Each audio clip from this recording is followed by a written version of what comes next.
Alright, why is this nice little building called Crack? How come these barrels and wooden planks are called car, and why on earth is this called a sausage? Actually, no, that makes sense, at least somewhat. G'day fellas, this is a little different to what I normally upload, but it's much higher quality, I promise. Today, we're talking about callouts, from your favourite FPS titles like CS2,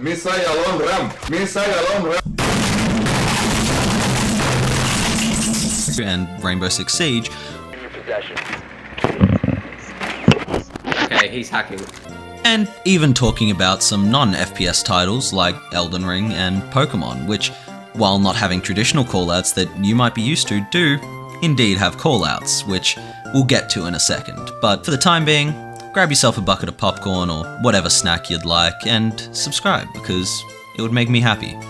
But regardless, let's get into it. Now, I know it's my first video essay, but who do you think I am? Of course, we're going to have a definition for callouts. So, without further ado, here it is. A term, phrase, or name within video games that conveys meaning or information to members of a community or group. And yes, before you keyboard warriors type in the comments that, oh, callouts can be in sports and things, we're going to limit it to video games for the sake of this video. And yes, a case can be made for other things like sports, but again, just not going to be something we're talking about this video. But if you're still confused, like I am before a maths exam, then here are a couple examples. But if you're not confused, then skip to the timestamp on screen. He's in Killbox. There's a common phrase. He's in, obviously common among various games, and obviously talking about where the enemy's going to be. And Killbox clearly and concisely conveying the information to the team as to where he is. And if you're wondering, Killbox is this little room on Canal in Rainbow Six. Hopefully that clears things up a little bit, and if it doesn't, then don't worry, because you'll get it in a little bit. But before I start talking about some modern callouts, which I'll get to because, let's be real, there's some really bloody cool ones with some really great backstories to them, let's talk about the origins and history of video game callouts.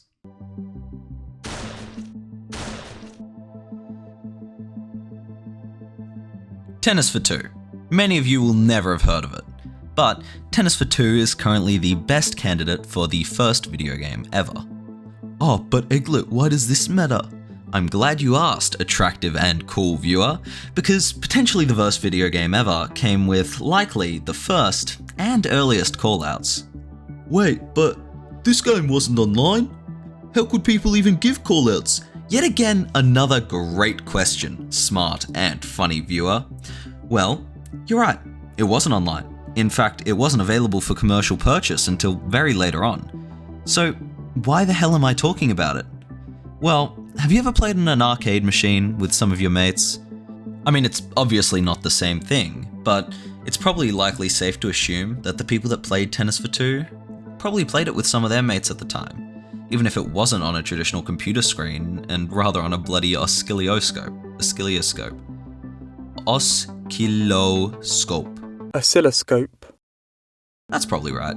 Okay, where was I? Oh, yes. So, what do you reckon humans like to do more than anything else, loyal viewers?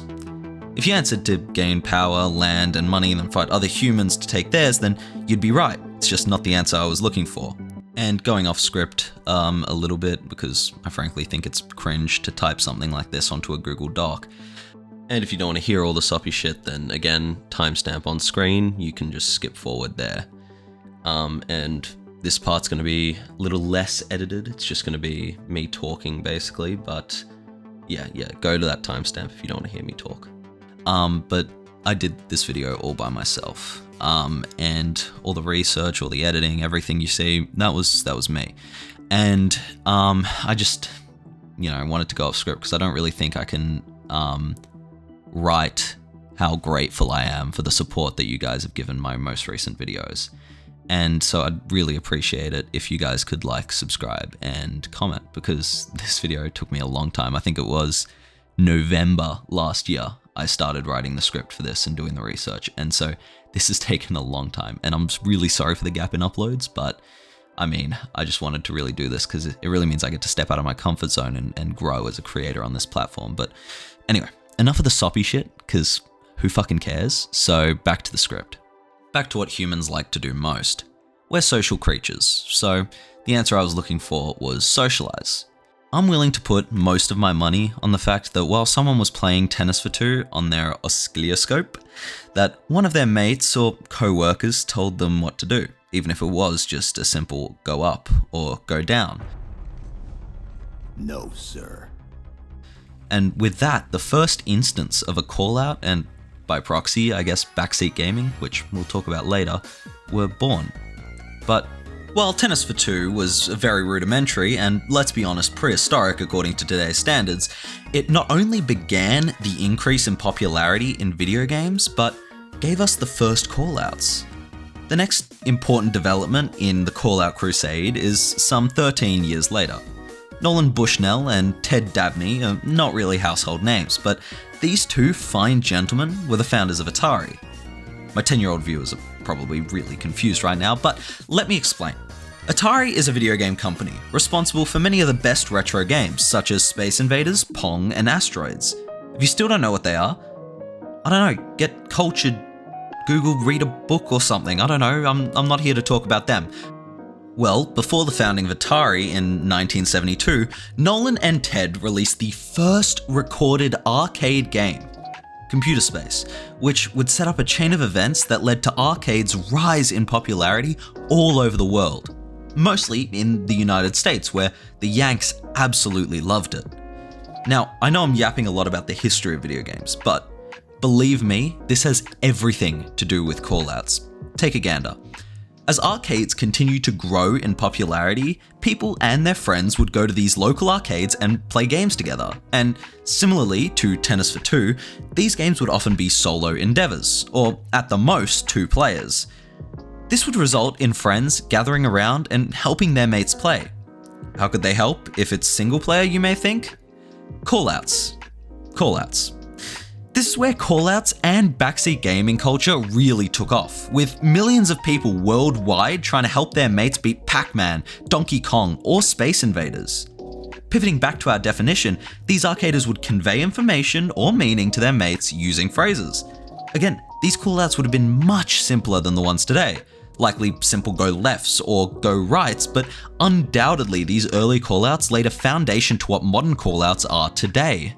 If we time travel another 8 years into the future, the first ever online video game was invented. But it wasn't really that cool. It was an entirely text-based game called MUD. When the first outside users connected to this MUD through ARPANET, online gaming was born. What's ARPANET? ARPANET? ARPANET? It's a bunch of letters in a random order. Doesn't matter. Anyway, it was the first public packet switch computer network. Still don't know what that is? Google it. Actually, don't. Wait until this video finishes, then Google it. Because I need the viewer retention, because my channel's not doing too great at the moment. Regardless, being a fully text-based game, you could even say that the entire game were callouts. No? Not really? Yeah, you're right. But regardless, the communication shared between players of this MUD were callouts, and likely the first ever callouts on an online game. Specifically on, not through, because it wouldn't be a while until callouts would spread through online games themselves. In fact, online games would take a really long time to develop to as we know them today. But let's take a look forward to the 1990s. Now, if you want to learn a little bit more in depth about Wi-Fi and all that, the National Museum of Australia has a great page on it, but I'll summarize it up. Basically, in 1992, the first Australian WLAN patent was filed for. The US patent was filed for in 1993 and approved in 1996. This led to the creation of prototypes and the founding of Radiator Inc. by Dave Skellen and Neil Waste from Macquarie University in Australia. They took out a non-exclusive patent on the technology from CSIRO in 1997. In September 2000, Radiator demonstrated a chip compliant with the new IEEE 802.11a Wi-Fi standard at the NetWorld Intercop conference in Atlanta. On the strength of this demonstration, Cisco Systems bought the company for 567 million USD. You heard that right, over 500 million US dollars. And furthermore, the Aussies did it. Fathers of Wi-Fi, let's fucking go. We got something. We're not just a massive island on the bottom of the world. Sorry about that. My patriotism just started oozing into the video. We're just gonna swift that aside because I'm not American, so it's not that deep. However, the first Wi-Fi compatible console was released a year after Wi-Fi's invention and was called the Dreamcast Sega, which were the creators of Sonic for those of you that haven't heard of them. This new console, while not inventing online multiplayer games, definitely revolutionized them. This groundbreaking console helped the scene transition away from LAN focus and into the wacky world of Wi-Fi. In fact, the first ever game with voice chat was on that console, and now we're really getting into the Callout golden age. That game, Alien Front Online, where people could choose from 2 teams to then fight each other in vehicles, was the first time callouts in video games passed through voice chat. Now, these teams would communicate with each other so that they could hold an advantage with their opponents, and in fact, many callouts were probably invented here, such as... No! Piss off! Oh my god, not yet! We will get there, we will do that, but we are not crossing that bridge until I absolutely have to cross that bridge. Hey, editing me, this is where you chuck in the title card.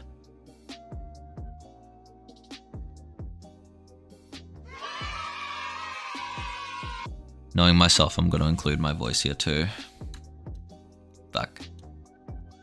2006. Pirates of the Caribbean is the best-selling movie, Britney Spears' nudes are in magazines, and the best animated movie of all time was released. Cars. I don't want to hear any other opinions because they're wrong. But more importantly, the DS had been out for about 2 years. Released in 2004, the Nintendo DS, which now, let's be real, is a household name, housing hundreds of fan-favorite games such as the new Super Mario Bros., Pokemon Diamond, Pearl, Platinum, Black, White, Mario Kart, and most famously, Nintendogs. However, through all these DS games, there's one that we are going to be discussing more in depth today. Metro Prime Hunters. A tacky name, but it was the first game with proper voice chat that was considered to take off in popularity. While Alien Front Online was more of a niche game at the time, Metro Prime Hunters would have been the one that actually popularized them. And with the popularization of voice chat, there was a significant increase in the amount of callouts in video games. However, many of these callouts would have still been very simple and very different to today's standards. Many people will have likely had their own names for things within friend groups rather than being widespread and universally known callouts like they are today. Throughout the next few years, the way we communicated in video games developed faster than it's taking Carlton to win a premiership. Shout out to the Aussies who know what I'm talking about, and more so to the people that go for Carlton, because we'll win one soon, and potentially this season, because 2024 is looking good so far. And throwing that aside, communication blew up in video games, and with the rise in popularity of esports, callouts became more mainstream and more universal. Long gone were the days of inconsistent callouts because now pro players, YouTubers, and forums all over the internet started spreading callouts in the correct name for places, removing the miscommunication that may have occurred prior. Now? Well, now I'm willing to bet that if you're a Siege player, you know this room's kids. You're a CS player? Well, this is quite clearly top mid. Tarkov player? Well, that's definitely old gas. If you're a video game player, you know these callouts. Maybe not for every game, but definitely whatever game you main. And that's the history of callouts. And nowadays, how are people using callouts? Well, I'll split this portion of the video in 2/3. Firstly, I'll talk about backseat gaming, because despite how annoying we find it, it does regrettably fit within the definition. Secondly, we'll talk about the different forms of callouts more generally, and we'll break down some of the origins of them, some interesting stories surrounding them, and just some overall funny ones. And lastly, no! No! Not yet! We get there when we get there! Jesus, stop pushing me! As for backseat gaming, we all hate it. If little Timmy is screaming at you from beyond the grave while he's going 0 and 8, then it's time to vote kick. Nah, but seriously, don't backseat game. And for those of you who don't know what it is, you're probably the Donnie who's doing it. In the off chance you're not, then here's a definition. A person who excessively commentates on the in-game decisions and actions of someone playing a video game whilst not playing the video game. Basically, telling your teammates what to do excessively. It's seriously annoying. And as for the history of backseat gaming, well, it likely followed the same history as callouts. Some guy leaning over his buddy's shoulder while playing tennis for two and told him every single move he should do. I hope the guy that was playing decked him in the bloody face. As for nowadays, backseat gaming typically comes from less experienced players, or over-experienced players. The latter is usually okay. It tends to occur when the less experienced player is extremely new, and so the experienced player mini-manages their moves to teach them how they should be playing. The first? Never justified. Usually, the less experienced player will continuously tell their teammates what to do, which gets annoying really, really fast. As for these less experienced players, well, they're either toxic dicks or they're genuinely trying to help, but just unaware of how obnoxious they are. I've come across my fair share of toxic dicks. In my opinion, they have an utter lack of control in their normal life. Yeah, I'm talking to you, mister I yell at my teammates because I'm shit at the video game. Cry about it. Learn how to play, or here's a crazy thought. Stop talking. Sorry everyone, just had to address those weirdos. Regardless, the development and use of backseat gaming is very common nowadays, especially with team chat in many different FPS games, and that's where it usually stays, given FPS games usually require the most amount of communication. Moving on to the different types of callouts. Now, after some extensive research and thinking, I'm really smart by the way, here is how I've divvied them up. 1. Location. 2. An item or thing, and 3. A status. Obviously, each type refers to something different. They can be split up in some more subheadings, but we'll get there when we get there. All of these types of callouts are in heaps of different games, but again, most prominently FPS games. I'll try to keep some other games callouts in, but for the most part, here on out, we're going to be talking about FPS games. Alright, let's start off with some location callouts. Obviously, as the name suggests, it's a place in the game. Now, lots of games will name locations by themselves. For example, most battle royales do this. But some other games do too, like Siege, where your location can be seen at the bottom of the screen, and Counter-Strike, which does too. This is where some famous callouts come from. I'm looking at you, kid's bedroom. You've coined one of the worst callouts ever. And I'm not going to say it out loud, but it's on screen. It's there. You can see it. Most of the rest of the callouts given to Siege by Ubisoft are pretty boring though. Oh, look on red stairs. Oh no, he's in server. And that sentiment is shared by CS. Oh no, he's top mid. They're on A. The best callouts start when they've been made by the community. One of the first callouts I learnt while playing CS was banana. I want you to take a look at Inferno and tell me where you think that is. If you guessed this banana-shaped laneway, then look at you, you're right. I mention this callout because it's not the funniest or most random, but it actually makes logical sense and has been around before CS 1.6, I'm pretty sure. Staying in banana, we can move forward a bit and take a look at these barrels. Now, I want you to guess what these barrels are called. Come on, don't be shy. If you guess barrels, then you're a fucking idiot. It's called car, of course. God, how dumb can you be? I'm joking, of course. This callout seems to make no sense, as why the hell would these barrels and random assortment of planks look like a car? Well, let's take a look back in time to before Inferno's makeover in 2015, where these barrels were actually still a car. On a quick side note, I absolutely love when names for things remain unchanging for a long time despite seemingly changing on the surface. I think it's really sick and adds a level of depth to these games that a lot of stuff fails to match. Another look a little further along reveals motto. And yes, I know I'm talking about CS a lot, and no, I don't play it that much, but CS has some of the bloody coolest callouts, and Inferno more than any other map for some reason. Anyway, this joint is called Motto because of a 1.6 pro player. During 1.6's lifespan, this place right here was a bridge, and under it was a graffiti named after him. Another cool Pro League origin is Delpan, or Chair on Mirage. Delpan is a pretty famous CS player who started back in V1. He was known throughout the CSGO pro community and had an affinity for AWPing. Given his natural talent for the weapon and his great positioning on Mirage when he'd sit on that very chair, is now fittingly named Delpan, and deservingly so. Anyway, you guys are probably sick of hearing me talk about CS by now, so let's pivot over to Tarkov. Tarkov is an interesting one, as the only game-given callouts are places named by keys, extracts, or literal signs. Like, this place here is called dorms. How do we know it's dorms, other than the fact that it's a literal dormitory, is that the keys to this joint are called dorms keys. How about this place here? Well, what's that called? Well, I mean, come on. Then there's extracts such as damaged house, which, just makes sense. So then, what are my favorites? Well, I mean, my favorite in the entire game is definitely Big Red, deemed by the community and not by the game, but it's this massive red warehouse on customs that houses the Tarkone director's office. I mean, it's so simple, but it makes just too much sense, Some other great ones that I reckon we probably need to mention are the pig sex room on Streets, which has, well, 2 passionate piggy banks.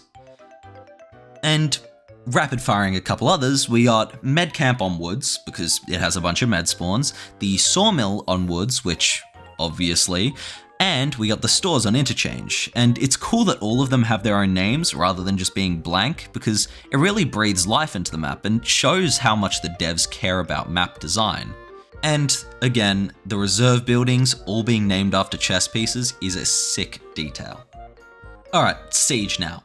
Well, we've got the aforementioned kids on House, given by the game, may I add. So is strippers, which if I needed to throw a flashbang into would create a slightly hypocritical callout. However, some of the most known and coolest callouts have to be those named after pros or content creators. So, do you know where Shaiko is? Well, let me tell you a little story. Let's paint the picture. Playoffs, Day 6 of the Siege Invitational 2020. Fnatic versus BDS. BDS has been dominating the previous days. Their star player, Shaiko.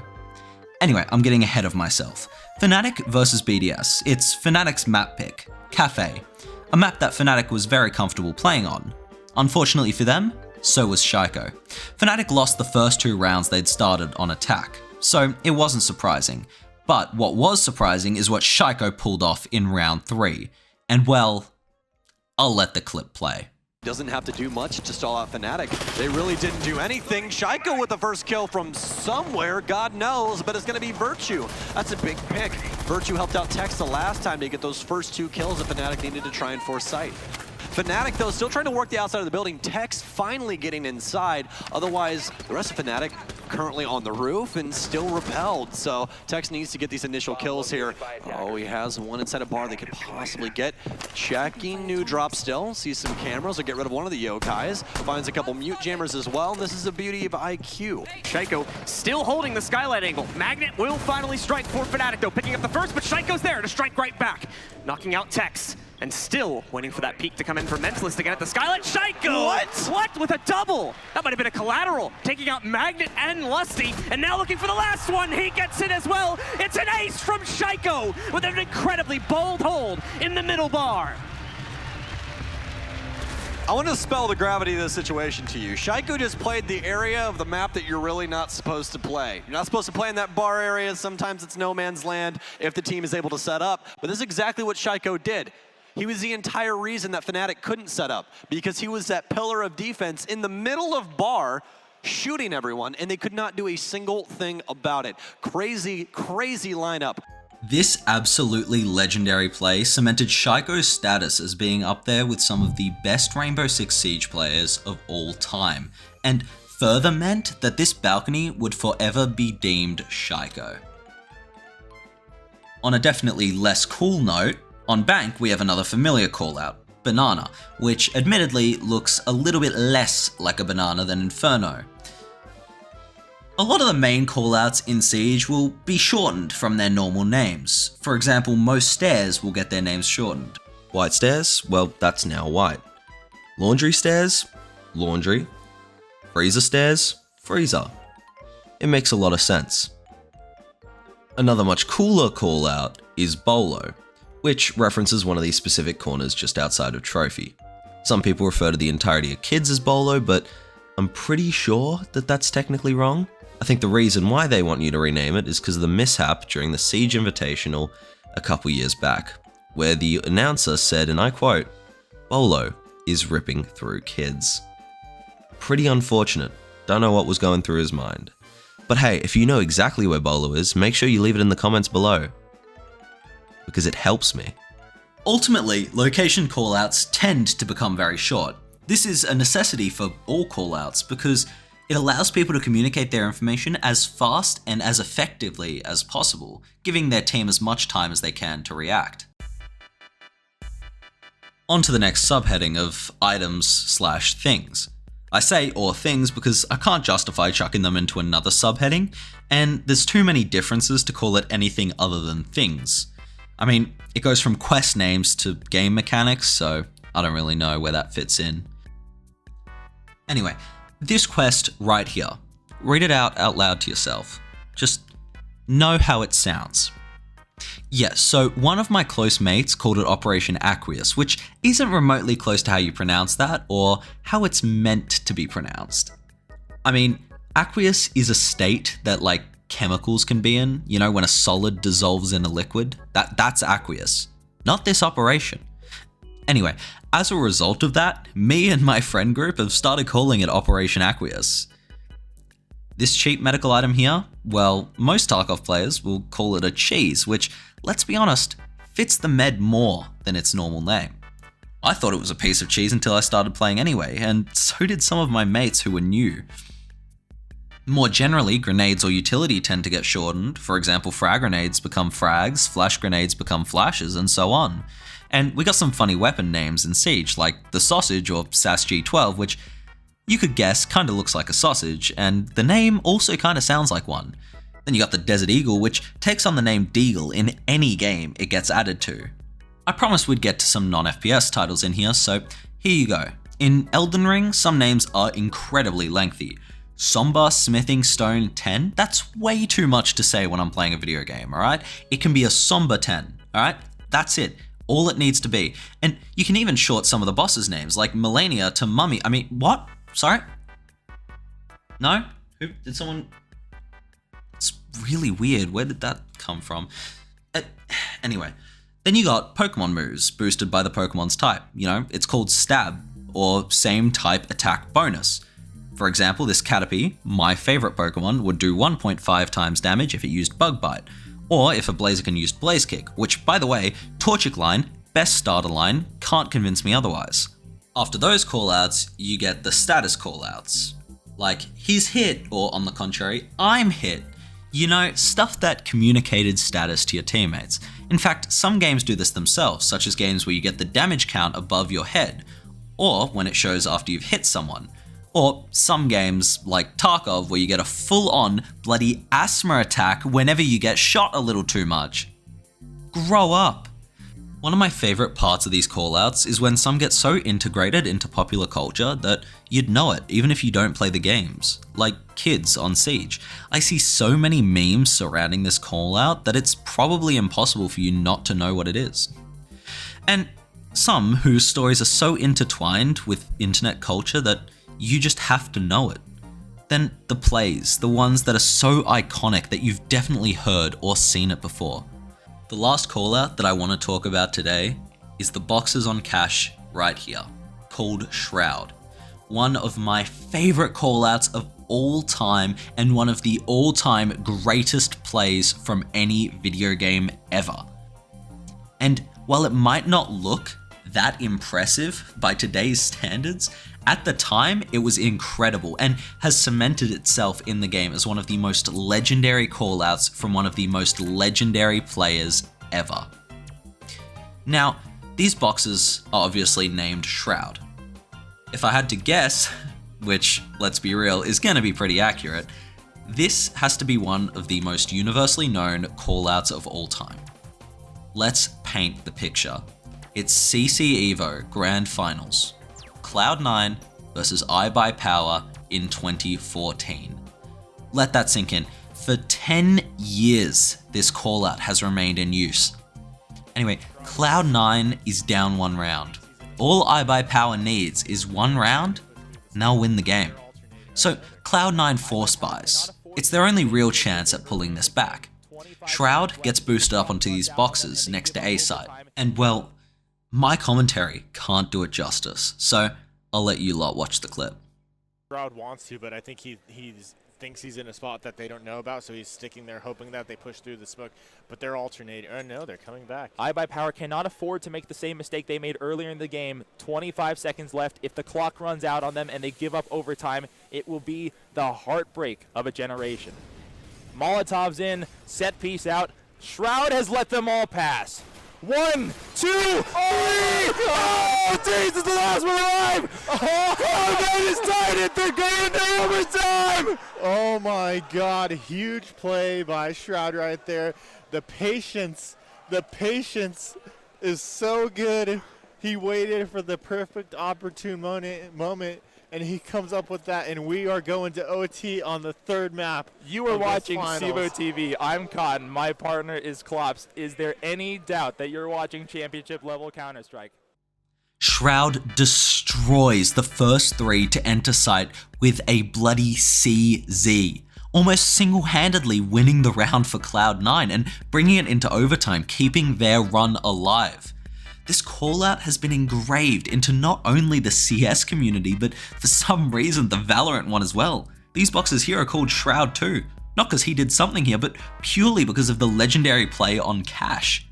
That callout will truly go down in history as one of the greatest. And so, I'm pretty sure that's it, right? Like, I'm not forgetting anything. Like, there's nothing else to... Oh my God. No, in no case should you use this. It pisses me off. It pisses other teammates off. If you don't know the callout, use a direction or describe the place or something, anything other than he's right there. What am I meant to do with that information? Jeez. Sorry about that. If you enjoyed the video, I'd appreciate it if you could subscribe. I've said it before, but I really appreciate the support from you guys. We're at over 25,000 channel views and 200 subscribers, which is honestly further than I thought this would go. So yeah, from the bottom of my heart, thank you guys, and I hope you guys can stick around and keep enjoying my stuff. Cheers, and see ya.